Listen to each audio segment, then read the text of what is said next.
जब से WhatsApp, Facebook तथा इंटरनेट में प्लावित ज्ञान की बहुतेरी अन्य नदियों में गोता लगाने का सौभाग्य मिला है, हम बहुत ज्यादा समझदार हो गए हैं।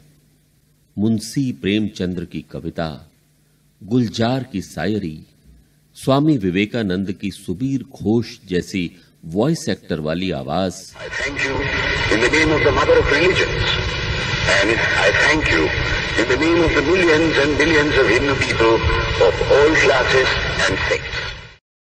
हर दिन पढ़ता गणितज्ञ रामानुजन का जन्मदिन। मजाल है कि हमसे कोई जानकारी छूट जाए। हमको अब कोई बेवकूफ नहीं बना सकता। हमें अच्छी तरह मालूम है कि ताजमहल मंदिर था। हमारे राष्ट्रपिता मोहनलाल करमचंद गांधी थे। गांधी की इच्छा पूरी करेंगे। मोहनलाल करमचंद गांधी हैं। तक्षशिला बिहार में था। मांस मछली खाने वाला बच्चा बड़ा होकर आदमियों को खाता है। और यदि बचपन से ही हम इसे खाएंगे तो बड़े जाके वो पता नहीं फिर वो गोश्त तो खाएंगे, नरभक्षी ना हो जाए। पाकिस्तान और चीन भारत में प्रदूषण फैलाने के लिए स्पेशल गैस छोड़ते हैं। जहरीली गैस ये आई है, ये हो सकता है किसी बगल के मुल्क ने छोड़ी हो जो हमसे घबराया होगा। और हमारी गायों पर धूप पड़ने से सोना निकलता है। সেন ওই গরুর যে কুঁজ থাকে, কুঁজের মধ্যে একটা নাড়ি থাকে, স্বর্ণ নাড়ি বলে, সেখানে সূর্যের আলো পড়লে সেখান থেকে সোনা তৈরি হয়। अब ये मत समझ लीजिएगा कि हम ताजे ताजे अक्लमंद हुए हैं और पहले निरे लल्लू थे। हमारा वो मतलब बिल्कुल नहीं है। हम अब भले ही बहुत ज्यादा समझदार हो गए हों, लेकिन पहले भी हम बहुत चालाक चतुर थे। हर विषय में बेशक अव्वल नहीं आते थे, लेकिन साल दर साल पास तो जरूर हो ही जाते थे। हर टीचर की पसंद नापसंद हमको पता थी। सबसे फर्स्ट क्लास रिलेशन मेंटेन करते थे। एक बार केशव बाबू बोले, बउआ लगता है कि इस बार फिजिक्स में लटक जाओगे। तो हम दूसरे ही दिन झट से आधा किलो बेसन के लड्डू थमा करके के आए थे। मां साहब देख लीजिए, आप ही का बच्चा हूं। इमोशनल इंपैक्ट काम कर गया था और हम ग्रेस मार्क्स के साथ वैतरणी पार हो लिए थे। जब अंग्रेजी वाले अवधेश बाबू, केमिस्ट्री वाले बिमल बाबू और मैथ्स वाले श्रीकांत शर्मा जी का दल हमारे घर नली वाली पीस से कुत्ते की तरह चिचोड़ कर मटन खा रहा था, तभी हमें भरोसा हो गया था कि हमारा सेकंड डिवीजन तो कहीं नहीं गया। स्कूल हो या कॉलेज, हमने गुरुजनों की पसंद का हमेशा ख्याल रखा। जाएंगे को जाएंगे, शुभकामनाएं को शुभकामनाएं, तथा हम दोनों को हम टू नो लिखते लिखते हम कब हिंदी में एमए हो गए हमें भी पता नहीं चला।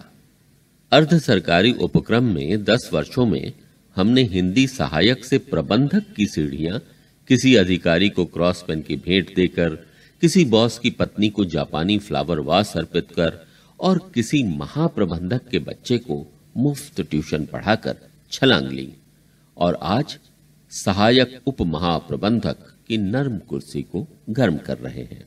किताब विताब से हमको पहले भी लगाव नहीं था। इम्तिहान पास करने के बाद तो हमने उन्हें एकदम अलविदा ही कह दी।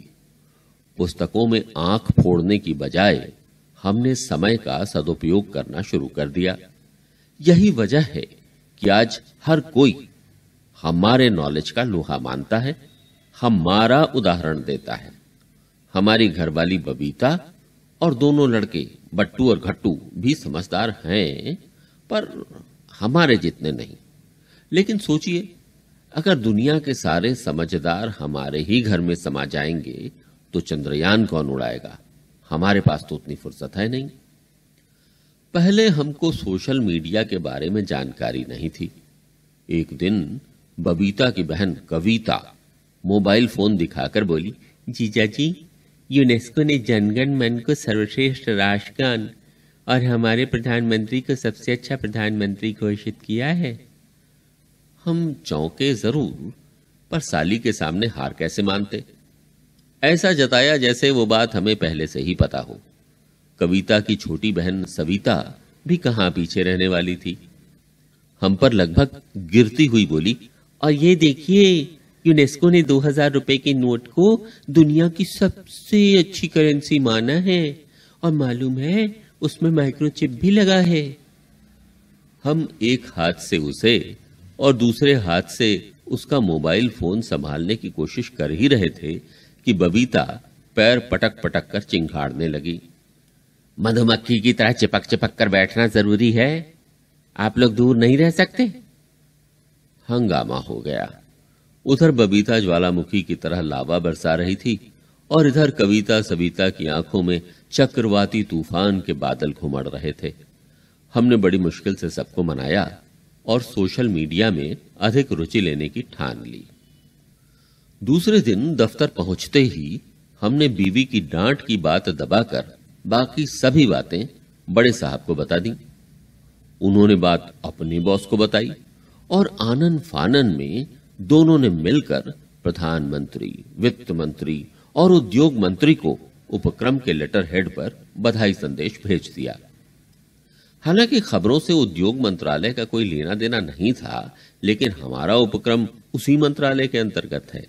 दूसरे देवताओं को पूजते समय हम कुल देवता को कैसे भूल सकते थे। कुछ ही दिनों में हम ढेर सारे सोशल मीडिया प्लेटफॉर्म्स के सदस्य बन गए। अंगूठे से मैसेज लिखना भी सीख लिया। सच कहते हैं, 17 साल की पढ़ाई में जितना नहीं जान पाए थे उतना, बल्कि उससे भी ज्यादा तो इंटरनेट यूनिवर्सिटी ने 1 साल में ही सिखा दिया। अब हाल यह है कि हम सुबह उठते ही सबसे पहले फोन पर मैसेज देखते हैं, सोने से पहले भी फोन का ही मुखड़ा ताकते हैं और रात में पेशाब के लिए उठने पर भी फोन देखना नहीं भूलते। वैसे हम सभी मैसेज पूरे नहीं पढ़ते, बस आगे फॉरवर्ड कर दिया करते हैं। अब हम नहीं पढ़ पाए तो इसका मतलब यह थोड़ी है कि बाकी लोग भी जरूरी जानकारी से अनभिज्ञ रह जाएं। लेकिन 2 महीने से हम अपने एक ब्रिलियंट शुभेच्छु की हर पोस्ट पढ़ रहे हैं।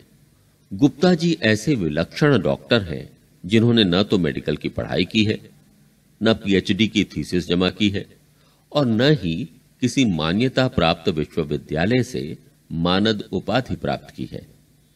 उन्होंने खुद कभी नौकरी नहीं की, लेकिन दूसरों को नौकरी में सफलता के बड़े बड़े गुर सिखाने में महारत रखते हैं। वे अपने और अपने निकट संबंधियों तथा बंधुओं के कई बिजनेस प्रोजेक्ट्स में आदि से अंत तक संलग्न रहे हैं और उनके नेस्तनाबूद होने के कारणों का व्यापक विश्लेषण कर सकते हैं। इतना होशियार होने के बावजूद घमंड तो उन्हें जैसे छू भी नहीं गया। बेचारे सबकी मदद के लिए बिन बुलाए ही तत्पर रहते हैं। हमें भी कई बार समझा चुके हैं कि औने पौने में घर बेचकर किसी अच्छी जगह जा बसने में ही हमारी भलाई है, पर उनकी बात बबीता के गले ही नहीं उतरती। हम तो सोचते हैं कि अगर वे हमें शादी से पहले, बल्कि हमारे बचपन में ही मिल गए होते तो हम भी अपने नाम के आगे कई डिग्रियां लिख पाते। न किताबों में घूंटा लगाना पड़ता, न मास्टरों का सोटा खाना पड़ता और न ही गुरुजनों को कलेजी मिठाई का दोना पहुंचाना पड़ता। 2 महीने से उनकी पोस्ट रोज आ रही है। कोई भी पोस्ट 3 पंक्तियों से ज्यादा लंबी नहीं होती, पर होती सार गर्भित है। आदमी सोचने पर मजबूर हो जाता है कि कहा क्या जा रहा है। मसलन एक अंग्रेजी पोस्ट में लिखा था, friends a advice issued by a group of doctors to fight कोविड-19, let us fight it together.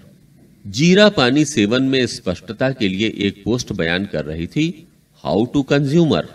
एक पोस्ट में पंता भार के गुणगान के साथ दावा किया गया था कि वह खाद्य पदार्थ गैस्टेक से संबंधित है। हम काफी देर हैरान होते रहे कि गैस्टेक कॉरपोरेशन खाने का सामान कब से बनाने लगी, लेकिन अंत में पता चला था कि गुप्ता जी दरअसल पंता भात और गैस्ट्रिक का जिक्र कर रहे थे। उनकी हर पोस्ट के साथ कोई न कोई अटैचमेंट होता है, जिसमें कोविड को परास्त करने का अचूक नुस्खा विस्तृत होता है। बताइए, जिस बीमारी का इलाज दुनिया भर के वैज्ञानिक और शोधकर्ता नहीं खोज पा रहे, उसका सिंपल निदान विशाल हृदय गुप्ता जी हमें फोकट में ही दे रहे हैं।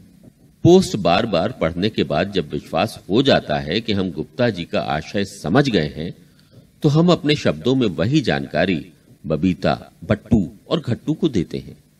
लॉकडाउन न होता तो सविता, कविता और ऑफिस की भवतारिणी को भी गहराई से समझाते, पर मन मसोस कर फोन पर ही बतिया लेते हैं उनसे। गुप्ता जी ने अपनी पहली ही पोस्ट में कोविड से बचने का आसान व रामबाण तरीका सुझाया तो हमारी जान में जान आई। इधर हम जान जाने के डर से भीगे खरगोश की तरह दुबके बैठे थे और उधर गुप्ता जी ने आश्वस्त कर दिया कि भाई की कोई बात ही नहीं, दोनों कल्लों में लहसुन की एक एक कली दबाए शेर की तरह घूमो फिरो, कोविड तुम्हारा कुछ नहीं बिगाड़ सकेगा। वाह! हमने धुला, इस्त्री किया, कुर्ता पजामा पहना, दोनों गालों में लहसुन ठूसे, एक एक्स्ट्रा लहसुन जेब में रखा और बबीता को आधे घंटे में आते हैं कहकर सड़क पर निकल पड़े।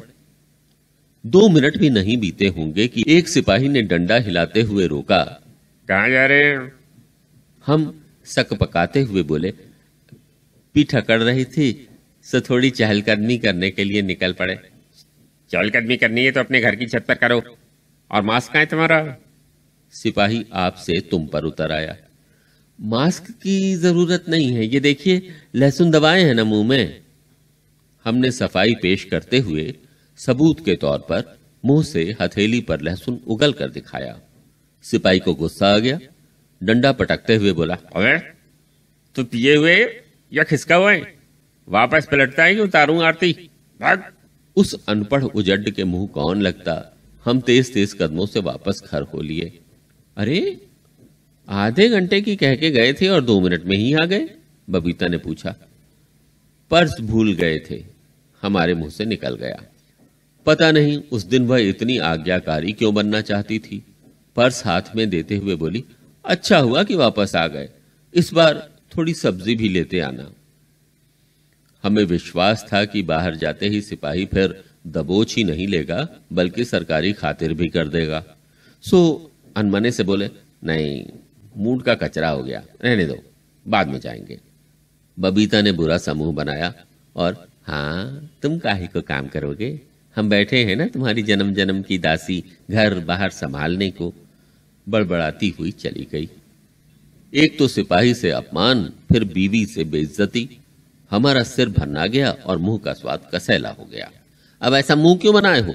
कब तक पान की तरह लहसुन चबाओगे? उगलो और कुल्ला कर लो, नहीं तो मुंह गला सब जलने लगेगा। बबीता ने कहा। सच, 5 बार कुल्ला किया तब पता चला कि हमारा सिर बेइज्जती से नहीं, लहसुन की वजह से भन्ना रहा था। नौकरी पेशा लोगों का सिर तो अपमान सहने के लिए ट्यून्ड होता है। हमारा विश्वास और प्रबल हो गया। खैर, अगले दिन गुप्ता जी ने संदेश भेजा, कोविड से बचाव का एकमात्र तरीका है गर्म पानी और हल्दी का सेवन। तरीका आसान था। हमने बबीता, बट्टू और घट्टू को स्पष्ट शब्दों में बता दिया कि किसी को ठंडा पानी पीते देखा तो उसकी खैर नहीं। हर बार गर्म पानी के साथ आधा चम्मच हल्दी पाउडर निकलने की हिदायत भी दे दी। 2 घंटे में ही घर मसाला चक्की जैसा महकने लगा। वॉश बेसिन गंदला हो गया और हम सब पीलिया रोगी जैसे दिखने लगे। उस दिन लंच में फीकी सब्जी परोसते हुए बबीता ने ऐलान किया, सारी हल्दी खत्म हो गई। अब जब तक बाजार से हल्दी नहीं आ जाती ऐसा ही खाना खाना पड़ेगा। खाना खाते ही मन मार कर बाजार गए और पिसी हल्दी के 5 पैकेट खरीद लाए। क्या करें, हल्दी के बिना सब्जी हमें ऐसी लग रही है जैसे बप्पी लाहिरी स्वर्णाभूषणों के बगैर ही उलाला उलाला की तान छेड़ रहे हों। तीसरे दिन हम लहसुन, गर्म पानी और हल्दी से लैस होने की तैयारी कर ही रहे थे कि गुप्ता जी ने हमारे ज्ञान चक्षु खोल दिए। फ्रिज और माइक्रोवेव की सफाई ही कोविड के विरुद्ध ढाल का काम देती है, बाकी सब फिजूल है, आज उनका कहना था। हम बड़े उत्साह से फ्रिज से बैगन, दूध, अंडे वगैरह निकाल ही रहे थे कि बबीता हल्दी पानी लेकर हाजिर हो गई। हाय दैया, ये क्या कर रहे हो? वह इतने अप्रत्याशित ढंग से चिल्लाई कि घबराहट में हमारे हाथ से दूध का भगोना छूटकर अंडों के ऊपर जा गिरा। गट्टू दौड़ता हुआ पहुंच गया और हिला हिलाकर फूटे और साबुत बचे अंडों की जांच करने लगा। उधर बबीता के हाथ की हल्दी फ्रिज पर जगह जगह लिसड़ गई। 3 घंटा रगड़ रगड़ कर साफ करने के बावजूद फ्रिज पहले से ज्यादा गंदा दिखता रहा। अंडे की महक ने अलग परेशान कर दिया।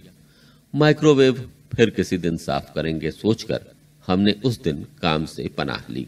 इन असुविधाओं के बावजूद हम गुप्ता जी की सलाह पर कभी अदरक, कभी सहजन, कभी बीज, कभी फल खाकर और कभी उपवास रखकर अपनी रोग प्रतिरोधक क्षमता बढ़ाते रहे हैं। यह सच है कि कोविड की इस विशेष तैयारी की वजह से हमारा घर खर्च बढ़ गया है, लेकिन अच्छे स्वास्थ्य के आगे रुपए पैसे की क्या बिसात है। जान रही तो फिर कमा लेंगे।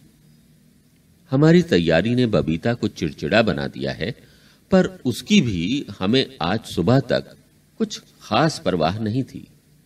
लेकिन आज दोपहर मामला तब हाथ से बाहर हो गया जब उसने हमें डाइनिंग टेबल पर नहीं, जमीन पर पालथी मारकर भोजन ग्रहण करने को कहा। इधर हम दरी पर बैठे उत्सुकता से निहारते रहे और उधर बबीता ने सिर पर साड़ी का पल्लू रखकर हमारे सामने पत्तल धर दी। उसने धीरे से अखबार का पुलिंदा खोला और उससे हरा हरा गोबर पत्तल पर उलट दिया। मिट्टी का कुल्हड़ सामने रखा और धीरे से बोली, गोमूत्र है। हम अवाक रह गए। ये क्या है? गुप्ता जी ने ऐसा तो नहीं कहा है। वो बोली, नहीं, पर अब हम भी इंटरनेट पर एक ग्रुप के मेंबर हो गए हैं। वहां बाबा जी ने कोविड से बचने के लिए इनके सेवन और कोविड जा मंत्र का रोज 1000 बार पाठ करने को कहा है। जल्दी शुरू कीजिए, फिर पूजा भी तो करनी है ना। दरवाजे के पीछे छुपे बट्टू घट्टू हमें ताक रहे थे। हम गोबर मुंह तक लाए, फिर बोल पड़े, कमाल करती हो, इंटरनेट पर कोई कुछ भी कहेगा तो सच मान लोगी। वो भोलेपन से बोली, क्यों नहीं मानना चाहिए? हम गुर्रा कर बोले, हरगिज नहीं। तो गुप्ता जी की हर बात क्यों मान लेते हो आंख मूंद कर? खुद अपने दिमाग से कोविड की तैयारी नहीं कर सकते? उसने पूछा। हमने पत्तल परे सरकाई और उसकी आंखों में झांका। वैसे तो घर में हम ही सबसे ज्यादा बुद्धिमान हैं, लेकिन आज वो हमसे ज्यादा अक्लमंद लग रही थी। अब हमने गुप्ता जी को ब्लॉक कर दिया है।